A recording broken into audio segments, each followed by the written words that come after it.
Hai people, berjumpa kembali di Ngobras, ngobrol asik bersama OPD Kota Semarang. Bagaimana hari Seninnya kali ini? Semoga masih semangat ya.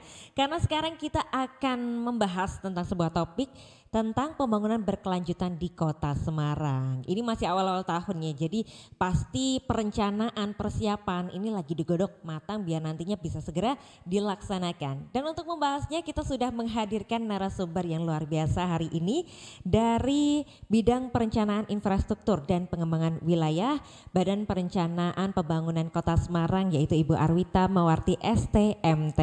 Ibu Arwita, apa kabar Ibu? Alhamdulillah baik. Sehat Ibu? Alhamdulillah sehat Baik. Hari ini kita kelihatannya topiknya agak dalam ya Bu ya. Banyak sekali yang nanti akan kita kupas, terutama tentang bagaimana rencana pembangunan berkelanjutan di Kota Semarang. Sekarang pembangunan ini kelihatannya tidak hanya berfokus terhadap apa yang kita butuhkan atau yang harus kita miliki sekarang, tapi juga harus memperhatikan tentang sustainability begitu ya. Bagaimana pembangunan yang kita lakukan ini bisa memberikan dampak yang berkepanjangan hingga masa depan nanti. Ya, kalau kita awali terlebih dahulu Bu tentang Kota Semarang ini ya, bagaimana konsep pembangunannya yang diterapkan untuk bisa mewujudkan pembangunan yang berkelanjutan tadi di Kota Semarang. Baik, terima kasih. Saya belum kenalan Mbak siapa tadi? Hani Bu. Mbak Ani, ya terima kasih Mbak Ani. Mungkin selamat sore Bapak Ibu pemirsa YouTube channel di Semarang. Mungkin tadi pertanyaan dari Mbak Hani berkaitan tentang konsep pembangunan berkelanjutan ini memang suatu hal penting yang harus diterapkan di Kota Semarang, di mana konsep pembangunan berkelanjutan di Kota Semarang ini adalah pembangunan yang tetap menjaga kelestarian sumber daya alam dan kualitas lingkungan hidup dengan memperhatikan prinsip bahwa apa yang kita lakukan di saat ini bisa dinikmati oleh baik kita di saat ini maupun generasi-generasi yang akan datang. Jadi kita tidak bisa semerta-merta mengeksplor sumber daya alam ini dengan sesuka hati, tetapi tetap harus memperhatikan kaidah-kaidah lingkungan hidup yang harus dipatuhi dan ditaati. Oke, jadi kalau dari penjelasan Ibu tadi, hal yang perlu di-highlight atau kita perhatikan dalam pembangunan berkelanjutan ini adalah kelestarian alam, begitu ya? Ya, betul. Nah, kalau di Kota Semarang sendiri kondisinya saat ini bagaimana Bu? Sudah berapa lama sih kita menjalani untuk pembangunan yang memperhatikan keberlanjutan ini?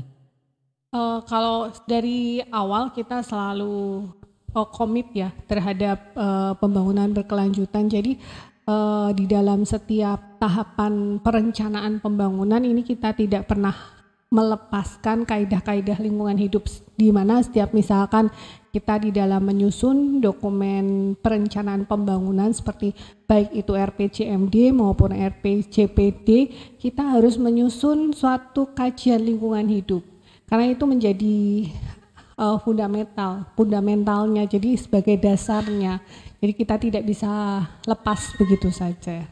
Oke, dan jika kita bicara tentang pembangunan ini biasanya yang dibayangkan pertama adalah berupa fisik begitu ya Bu.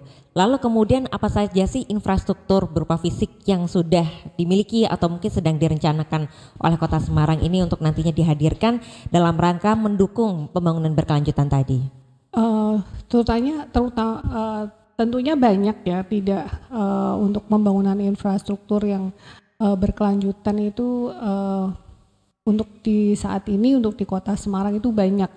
Mungkin berkaitan dengan transportasi yang saat ini didorong oleh pemerintah Kota Semarang masih mendorong pada pengembangan transportasi berbasis jalan, yang mana kita akan mendorong konsep transportasi yang terintegrasi dan konektivitas antara berbagai elemen-elemen transportasi yang berbasis jalan, mulai nanti misalkan dengan pejalan kaki, kemudian juga bagaimana kita memfasilitasi fasilitas-fasilitas pejalan kaki, kemudian konektivitas dengan transportasi non motorized itu bagaimana juga kita memfasilitasinya. Kemudian untuk yang transportasi berbasis jalan ini kita rencana pengembangan BRT itu dengan BRT yang mempunyai jalur khusus dan kemudian bagaimana mengurangi emisinya mungkin dengan armada yang menggunakan dari konverter gas ke listrik, beralih ke listrik. Nah itu hal-hal yang seperti itu merupakan salah satu upaya-upaya pembangunan berkelanjutan. Kemudian juga di bidang infrastruktur lain, misalkan pengolahan sampah, kita saat ini mendapatkan amanah untuk proyek strategis nasional untuk pengolahan sampah menjadi energi listrik. Ini juga akan mengolah 1.000 ton sampah yang ada di Kota Semarang dan akan dilakukan pengolahan menjadi produk lainnya yang bisa bermanfaat, di mana masalah sampah di Kota Semarang teratasi dan mendapatkan produk manfaat lainnya. Yang mana kalau sesuai dengan Perpres 35 2018 sampah itu akan diolah menjadi produk yang menghasilkan listrik. Jadi ini beberapa hal yang disebutkan oleh Ibu tadi seperti BRT ya, memang love hate relationnya sama Kota Semarang sepertinya ya. Tapi kita pun selalu berupaya untuk bisa memberikan fasilitas yang lebih baik lagi, tidak hanya bagi penumpangnya agar bisa merasa nyaman, tapi bagi seluruhnya ya. Termasuk tadi kita mulai beralih menggunakan gas, kemudian rencananya ini berarti fix jadi ya Bu untuk nanti diberikan jalur sendiri bagi BRT? Ya, sudah di sisi perencanaannya kita sudah siapkan di mana nanti perencanaan jalur khusus ini nanti akan kita kembangkan dari mulai Simpang Ngalian sampai Simpang Fatmawati kurang lebih sepanjang 13 kilo, kemudian agak ke arah Kota Lama dan ke arah Jalan Pahlawan. Jadi kalau totalnya sepanjang 18 kilometer. Nah itu di mana di jalur-jalur tersebut juga akan dikembangkan pedestrian yang nyaman untuk pejalan kaki dan mungkin juga akan kita lakukan beberapa batasan-batasan terhadap parkir di badan jalan dan juga penataan pedagang kaki lima di sepanjang jalan tersebut. Oke, ini kelihatannya hanya satu hal, tapi nanti pasti dampaknya akan sangat besar ya, karena tidak hanya bagi pengguna jalan, bagi semua tempat-tempat yang berada di pinggir jalan itu juga nanti akan terpengaruh ya. Tapi kemudian kalau kita melihat tujuannya dari diadakan nanti jalur bis trans sendiri itu, apakah ini hanya untuk memenuhi kriteria bahwa BRT memang harus memiliki jalur tersendiri ya, atau sebenarnya ada fungsi-fungsi lain yang lebih utama tapi kadang masyarakat belum paham nih Bu? Yang fungsi utamanya adalah bagaimana mendorong masyarakat untuk menggunakan transportasi massal. Jadi hal tersebut juga selain mengurangi kemacetan lalu lintas dan juga itu mengurangi emisi gas rumah kaca atau net zero emission, kita mendorong ke sana. Oke, tentu nanti kalau misalnya punya jalur sendiri bisa lebih cepat ya untuk dari sisi pelayanannya juga pasti lebih cepat. Oke, jadi nantinya semoga masyarakat bisa semakin banyak yang menggunakan memanfaatkan hadirnya fasilitas publik ini ya. Oke, dan kemudian kalau kita ngomongin soal era sekarang ini kan teknologi sangat bermanfaat sekali ya dalam mendukung berbagai macam program pemerintah. Nah, kalau di Kota Semarang sendiri bagaimana penerapan teknologi dalam upaya pembangunan yang berkelanjutan? Ya, kalau untuk penerapan teknologi untuk pembangunan yang berkelanjutan memang kita mengusung konsep Smart City. Nah, salah satu kalau kita tadi berbicara BRT, mungkin pelayanan untuk transportasi misalkan kita menggunakan yang sekarang ini misalkan untuk transportasi kita masih ke ATCS untuk area traffic control untuk di simpang jalan-jalan simpang. Nah, ke depan kita akan pengembangan ITS, jadi intelligence traffic system. Jadi nanti tidak hanya di Jalan Simpang tapi untuk mengatasi berbagai permasalahan lalu lintas di sepanjang koridor-koridor jalan. Jadi ada beberapa yang nanti dari ATCS ini di 2024-2025 mulai kita kembangkan ke ITS. Ini salah satu upaya untuk teknologi yang dirancang untuk pembangunan berkelanjutan. Kemudian mungkin selain di transportasi kita juga bisa melakukan pengembangan teknologi di penerangan jalan umum, misalkan penerangan jalan umum itu sudah diatur secara otomatis dan dapat dikendalikan dalam jarak jauh. Kemudian juga kita juga mengembangkan taman-taman kota yang smart park, misalkan salah satunya upaya penyiraman secara otomatis sehingga itu bisa menjaga kondisi taman supaya tetap bagus dan estetika yang tetap terjaga. Jadi pengembangan pelayanan berbasis IT itu adalah upaya memberikan kemudahan bagi masyarakat. Oke, ternyata banyak sekali ya teknologi ini bisa diterapkan di berbagai macam program yang sekarang lagi digodok ini. Intinya kuncinya adalah smart city ya, jadi memberikan pelayanan yang efektif, efisien dan bermanfaat yang dapat digunakan untuk masyarakat di Kota Semarang. Oke, jadi memang Smart City dihadirkan kembali lagi adalah untuk manfaat bagi masyarakat sehingga nantinya bisa mendapatkan pelayanan publik yang lebih baik. Dan People, kita masih akan melanjutkan tema kita kali ini, perbincangan kita, tapi jangan kemana-mana, tetap bersama kami di Ngobras.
Parked up outside in the old school.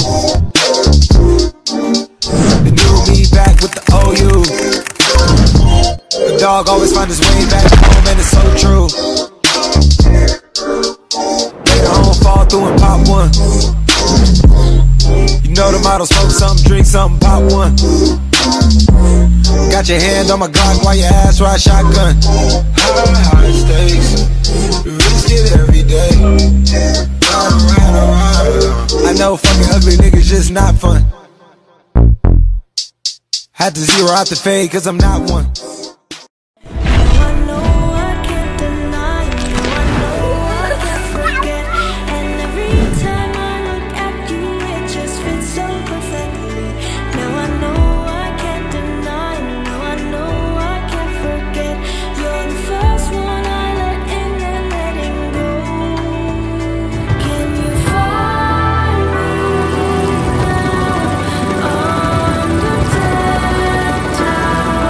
So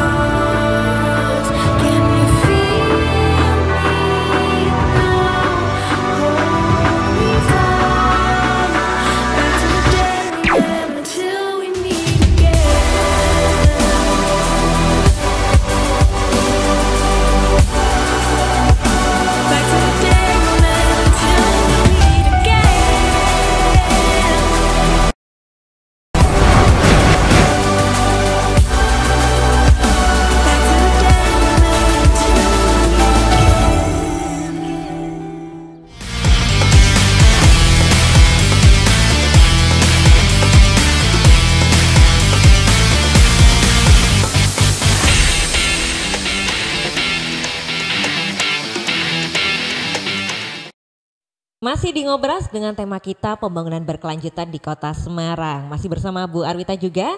Kita lanjut lagi Bu. Jika tadi kita sudah sempat memberikan pengantar ya tentang bagaimana pembangunan infrastruktur di Kota Semarang yang berdasarkan pembangunan berkelanjutan. Sekarang kita mau bahas lebih spesifik nih ke bidang pendidikan dan kesehatan. Karena pastinya pembangunan ini kan dalam segala aspek ya dilakukan, dan manusia ini perlu juga nih untuk dibangun begitu ya dari segi pendidikannya maupun kesehatan. Nah, kira-kira kalau dari Kota Semarang di tahun 2024 ini apa saja rencananya Bu? Baik, mungkin kalau kami dari bidang infrastruktur, perencanaan bidang infrastruktur untuk fasilitas-fasilitas kesehatan yang kita siapkan adalah untuk bangunan-bangunan kesehatan. Untuk tahun 2024 ini kita menyiapkan untuk pembangunan puskesmas yang di Kaligawe. Kemudian juga masih fokus pada pengembangan sarana prasarana atau pembangunan gedung-gedung yang ada di RSWN. Jadi ada beberapa yang kita dorong untuk pembangunan fasilitas di sana. Begitu. Oke, jadi salah satunya masih di RSWN ya. Betul. Ini rumah sakit kebanggaannya Kota Semarang masih akan terus dilaksanakan pembangunannya, dan juga tadi untuk puskesmas ya. Ternyata Puskesmas Kaligawe. Oke, jadi tidak hanya kemarin-kemarin kan kita berfokus di Puskesmas Mejen yang masih dibangun ini ya Bu. Sekarang bahkan di Kaligawe pun sudah mulai diperhatikan juga untuk nanti bisa semakin besar begitu ya, sehingga bisa memberikan pelayanan yang lebih baik untuk masyarakat. Terkait dengan pendidikan juga, tadi untuk pembangunan sekolah-sekolahnya apakah akan dimulai di tahun ini atau bagaimana Bu? Mungkin sebetulnya ada beberapa fasilitas sekolah yang memang akan dibangun di tahun ini, tetapi karena itu juga ada di Dinas Pendidikan untuk pembangunan sekolahnya, mungkin saya tidak terlalu hafal untuk yang dialokasikan di 2024 itu gedung sekolah SD dan SMP mana yang didorong, tetapi intinya bahwa pemerintah tetap fokus untuk mengembangkan fasilitas-fasilitas pendidikan yang ada di Kota Semarang. Oke, tetap ini menjadi salah satu hal yang nanti difokuskan oleh pemerintah ya terkait dengan pembangunan pendidikan dan juga kesehatan. Betul. Tapi kalau kembali lagi kita ke transportasi darat nih, selain BRT tadi, kira-kira apakah ada kebijakan lainnya terkait dengan transportasi darat yang mana ditujukan untuk bisa mengurangi dampak di bidang lingkungan dan mobilitas di Kota Semarang? Ya betul, sebetulnya kalau konsep transportasi di Kota Semarang ini ada dua, yaitu yang pertama tadi yang kita sudah jelaskan, konsep yang berbasis jalan atau pengembangan BRT, dan yang kedua adalah konsep berbasis rel. Walaupun mungkin saat ini kita belum bisa mewujudkan yang berbasis rel, tetapi dari sisi perencanaan sudah mulai kita siapkan. Ada dua yang rencana kita kembangkan yang berbasis rel di Kota Semarang. Yang pertama adalah untuk yang tram, dan yang kedua ada LRT. Itu semua sudah kita masukkan di dalam dokumen perencanaan kita, di dalam master plan transportasi Kota Semarang yang kita susun di tahun 2022 kemarin, di mana pengembangan konsep berbasis rel ini untuk yang tram itu nanti akan kita kembangkan atau akan lebih kita dorong untuk fasilitas transportasi berbasis rel yang untuk wisata. Jadi nanti mungkin jalur atau trasenya itu ada dua, trase barat dan timur, di mana yang dokumen perencanaannya sudah kita siapkan. Ada yang trase timur itu mulai dari stasiun Tawang, kemudian menyisir ke Ronggowarsito, Kota Lama, Jalan Pemuda, Tugu Muda, kemudian Imam Bonjol, Stasiun Bonjol, dan kembali ke Stasiun Tawang. Nah, saat ini dokumen perencanaannya sudah mulai kita siapkan seperti FS, DED, AMDAL, itu teman-teman dari Dinas Perhubungan sudah siap menyiapkan semuanya. Dan kita juga sudah mempunyai kerjasama sebetulnya dengan PT KAI. Nah, mungkin di mana nanti untuk pembangunan infrastrukturnya, karena kemampuan APBD Kota Semarang yang mungkin belum bisa untuk pembangunan infrastruktur di transportasi berbasis rel ini mungkin kita nanti akan dorong untuk bisa mendapatkan bantuan dari APBN gitu. Tapi persiapannya sudah kita lakukan dari sekarang, walaupun mungkin dalam kita tidak bisa yang jangka pendek ya, mungkin bisa di jangka menengah atau di jangka panjangnya. Untuk seperti LRT itu kita jangka panjang ya, bisa di 2040 kalau untuk yang LRT, tapi yang tram mungkin kita bisa diambil di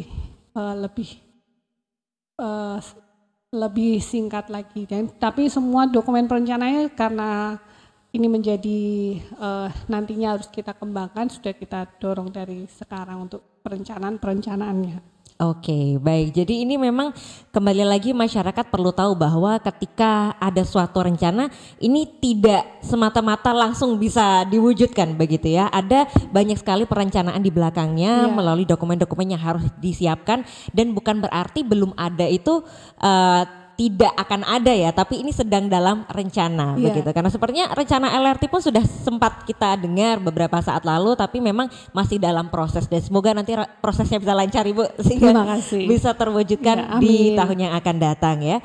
Dan tentu semua yang dilakukan ini kembali lagi adalah untuk bisa membuat lingkungan yang lebih baik, lebih asri, dan juga menjaga kelestarian bumi.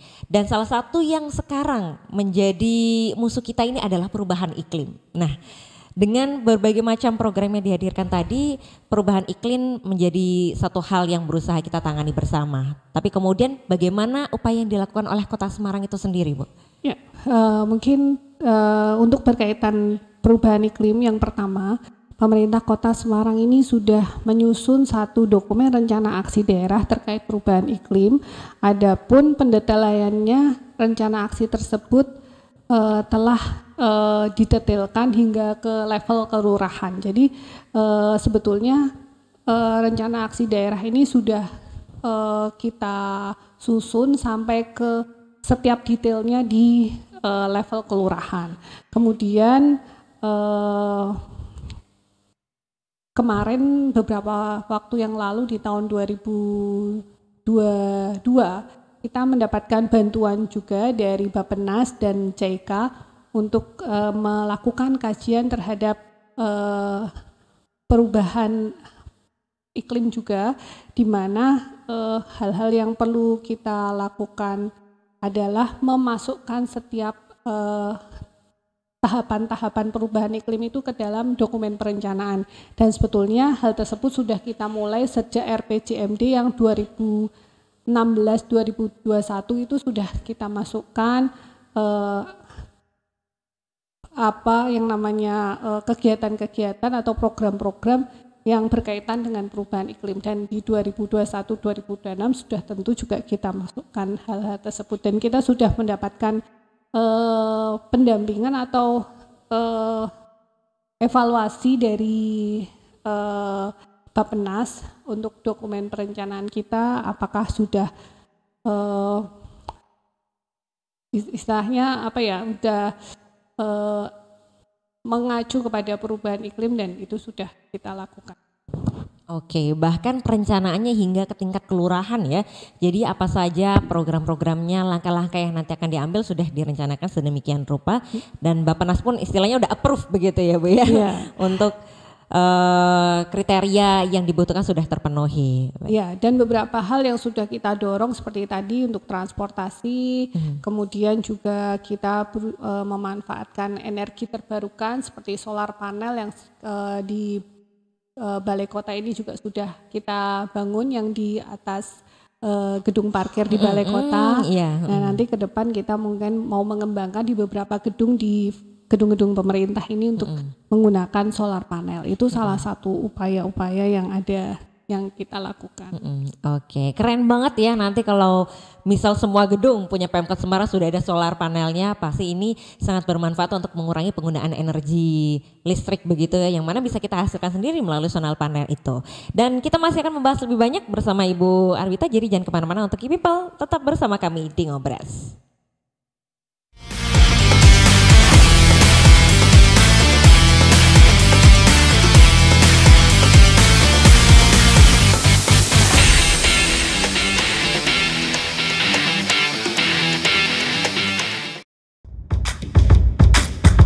Pemerintah Kota Semarang menyajikan sederetan program berkualitas yang tidak hanya menghibur, namun juga menyajikan informasi penuh inspirasi. Ngobrol bersama OPD Kota Semarang membahas seputar informasi aktual Kota Semarang. Ngobras, ngobrol asik, hadir setiap Senin jam 3 sore. Ngobrol santai, menyajikan berbagai kisah penuh inspirasi. Ngopi, ngobrol inspirasi, setiap Selasa jam 12 siang. Program seputar UMKM Kota Semarang, mengupas tuntas strategi bisnis dan pencapaian. Ini Usahaku, setiap Kamis jam 9 pagi. Menjelajahi setiap sudut Kota Semarang, mengulas sejarah dan kisah lintas generasi. Jelajah Semarang, setiap Jumat jam 9 pagi. Mereview berbagai olahan makanan Semarang, mengulik kenikmatan kuliner Semarang. Kulineran, kulik jajanan Semarang, setiap Sabtu jam 9 pagi. Mengeksplorasi potensi dan keunikan setiap kelurahan di Kota Semarang. Plesiran, perjalanan eksplorasi kelurahan Kota Semarang. Tayang di hari Minggu jam 9 pagi. Saksikan hanya di channel YouTube Semarang Pemkot.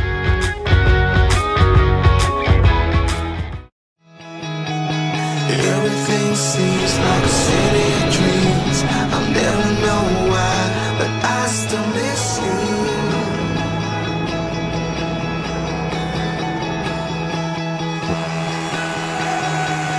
There she's standing in a field of lights. I close my eyes, but I still miss you.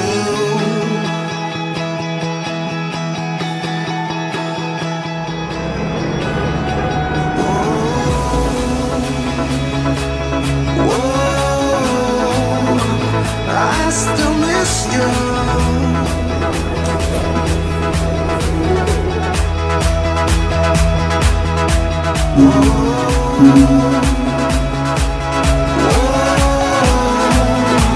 I still miss you.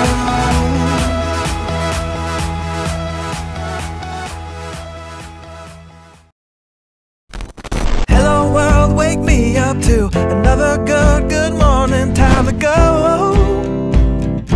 Halo sedulur Semarang, udah pada tahu belum? Kalau di Kota Semarang ada wisata keluarga yang asyik, yaitu Taman Lele.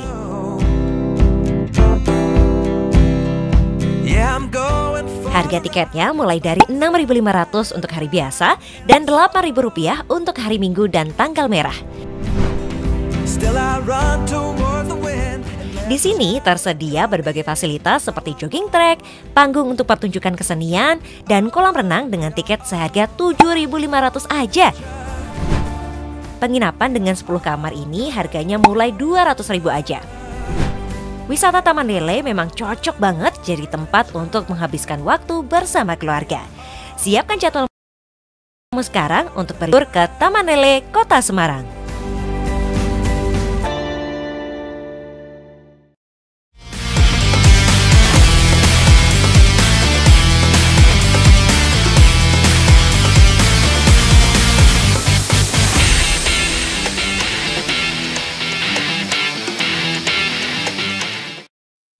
People, terima kasih masih bersama kita di Ngobras dengan tema pembangunan berkelanjutan Kota Semarang dan juga masih bersama Ibu Arwita Mawarti STMT, Kepala Bidang Perencanaan Infrastruktur dan Pengembangan Wilayah Bapeda Kota Semarang. Ibu, kalau kita sedikit melanjutkan yang tadi ya terkait dengan transportasi darat.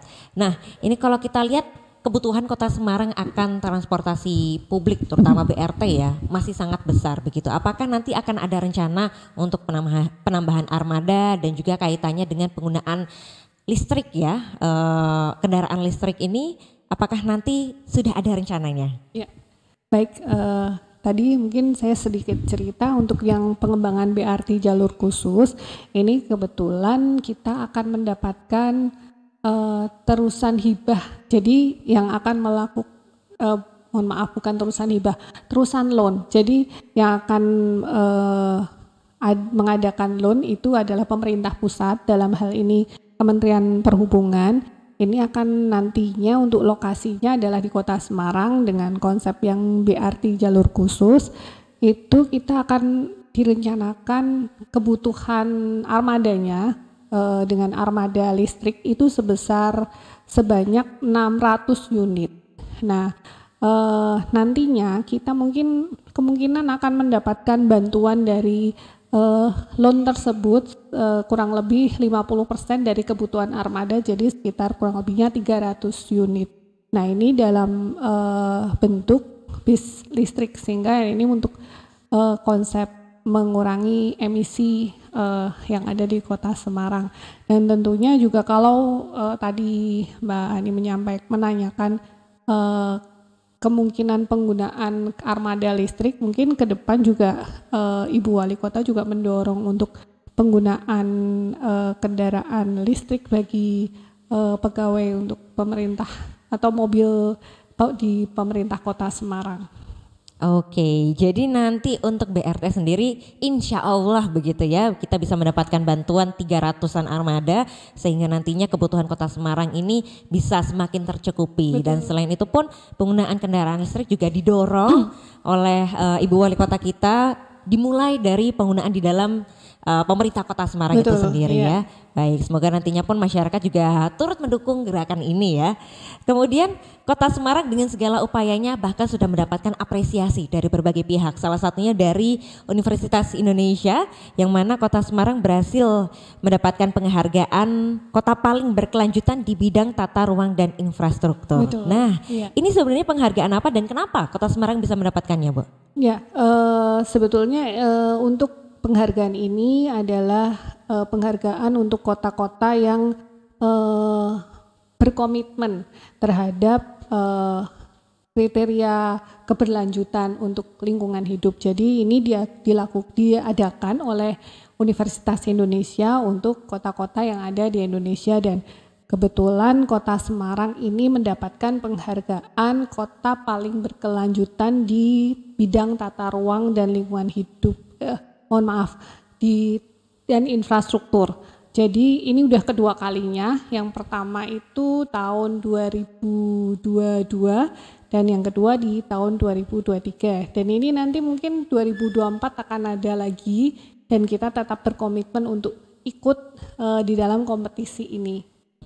Oke, tetap berkomitmen mengikuti kompetisinya, dan apakah ada strategi tertentu untuk bisa mempertahankannya, Bu? Pasti itu, karena seperti yang tadi saya sampaikan, kita bagaimana melakukan pembenahan terutama di bidang infrastruktur yang khususnya di dalam menghadapi berbagai masalah-masalah lingkungan hidup. Seperti mungkin kalau kemarin kita mengalami El Nino, itu bagaimana kita mengatasi masalah-masalah untuk lingkungan hidup terhadap kekeringan. Kalau mungkin sekarang mulai musim penghujan, bagaimana kita mengatasi masalah-masalah untuk banjir dan rob, dan juga masalah lingkungan hidup lainnya. Di mana di dalam kompetisi UI Green Matrix ini semua aspek yang berkaitan dengan lingkungan hidup itu dinilai, mulai dari ada yang transportasi, ada air minum, ada air limbah. Ini smart city-nya semua kita upload ke dalam sistem yang sudah disediakan oleh UI Green Matrix, dan penilaian itu nanti dilakukan oleh UI Green Matrix. Oke, jadi kita sebagai masyarakat Kota Semarang pasti turut bangga ya, karena Kota Semarang berhasil meraih penghargaan tersebut. Dan kaitannya masih dengan air nih, yang tadi disebutkan oleh Ibu Arwita juga ya. Air sebenarnya ini menjadi berkah, tapi kadang juga bisa menjadi masalah, terutama di Kota Semarang ya. Tapi kita lihat ada banyak sekali program yang sudah mulai dihadirkan oleh pemerintah Kota Semarang, bahkan ada kerjasama dengan Sister City begitu ya. Nah, kalau penjelasannya secara lebih dalam, lebih jelas untuk masyarakat seperti apa itu, Ibu? Baik, untuk berkaitan dengan air atau sumber daya air, ini kebetulan Bapeda sudah mulai menyusun master plan untuk sumber daya air, di mana air tidak hanya sebagai musibah, tetapi potensi air ini lebih digali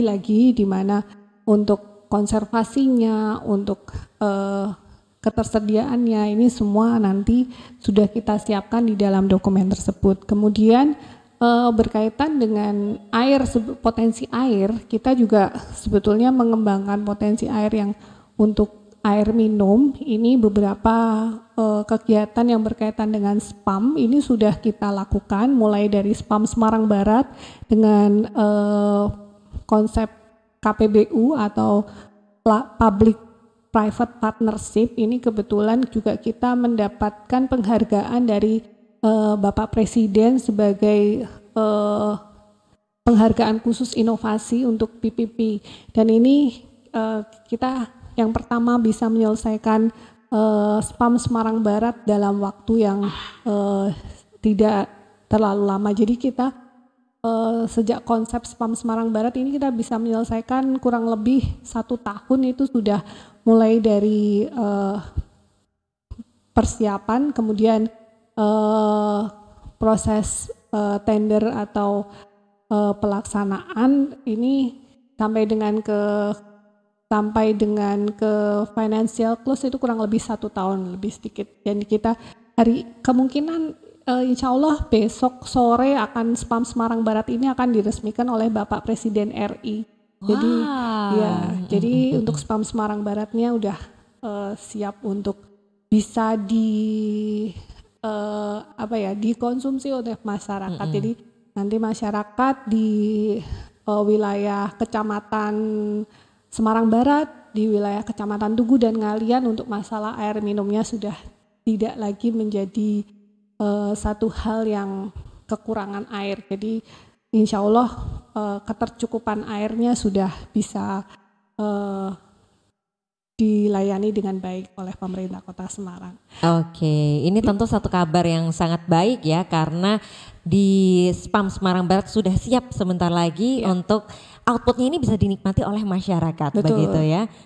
Dan juga belum lama ini Ibu Wali Kota melakukan penandatanganan LOI atau Letter of Intent dengan Korea Water untuk Smart Water Cities. Jadi dari Korea Water ini akan memberikan satu bantuan untuk melakukan evaluasi terhadap kinerja pengelolaan air minum yang ada di Kota Semarang, dan insya Allah mungkin reportnya akan diberikan oleh Korea Water ini pada bulan Maret tahun 2024. Kita berharap report yang dihasilkan baik untuk capaian layanan air minum. Oke, amin. Kita doakan ya, semoga nanti hasil reportnya bagus untuk Kota Semarang, dan salah satunya ini juga hasil dari pengolahan air minum di Kota Semarang ya. Air modal sumber sehatmu. Jangan lupa minum air putih, people. Apalagi setiap hari kita butuh paling enggak 8 gelas sehari ya. Jadi sedia selalu air modal di rumahmu. 2 liter ya paling enggak dalam 1 hari. Nah, oke, dan juga sebagai pertanyaan terakhir, kira-kira apa yang menjadi tantangan terbesar bagi Kota Semarang dalam mewujudkan pembangunan berkelanjutan ini, Bu?